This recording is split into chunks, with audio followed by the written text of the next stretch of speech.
He was born on the 16th of September 1915 in the city of Isonyi. It is today called Isonyi, close to Ijebu-Mushin in Ogun State, Nigeria. His name is Alpheus Taiwo Olunaike, the man you call Alajo Shomolu. Alpheus Taiwo Olunaike was just 3 years old when he lost his father. However, he was able to proceed in his education. He started his primary education at the Emmanuel Primary School, Ijebu-Isonyi. He had not finished his education at this small hamlet when his paternal uncle, S.T.A. Torimori, came and took him to Lagos, where he was able to further his education. Therefore, when the young brother of his late dad, S.T. Torimori, was going to Cameroon on a commercial trip, Baba Alajo Shomolu decided he would also seize the opportunity to follow him too. Alpheus Taiwo Olunaike Alajo Shomolu was on his way to Paul Biya's nation, and in 1950, a life career is about to begin. In Cameroon, one of his neighbors was a thrift collector, and he gisted him about business, which immediately caught his fancy. Upon returning to Nigeria, he created his own copy of the cards, and he named his own venture Popular Daily Alajo Shomolu. At the peak of his career, he was very hardworking and very diligent. He never forgets things. He knows everybody by name and can also tell their home addresses and their next of kin, even if he was woken from a sleep. One can easily say that the history of banking in Nigeria is incomplete without the mention of Alpheus Taiwo Olunaike. After establishing his Popular Daily Alajo Shomolu thrift collection business, he bought a bicycle to enable him move around as he collects money for savings from his customers. At the peak of his career, he was so hardworking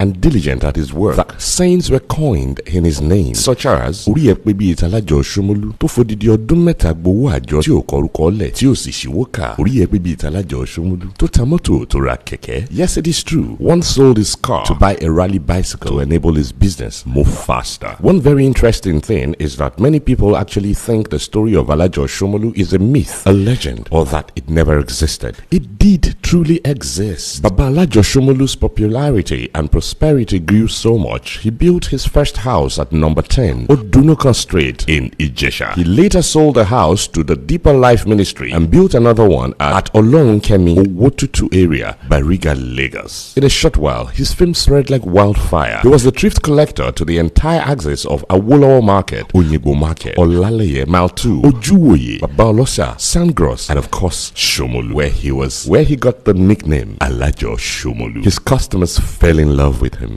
He was diligent and truthful. He was happily married. At the time he was alive, he was the lay reader and treasurer for 30 years at the Anglican Church, where he attended at Shomolu. Baba Alajo Shomolu continued his job with joy until 2010, when he was 95 years old. He then retired. On the 11th of August 2012, Baba Alajo Shomolu passed on. Alpheus Taiwo Olunaike Baba Alajo Shomolu, the Yoruba nation is proud of you.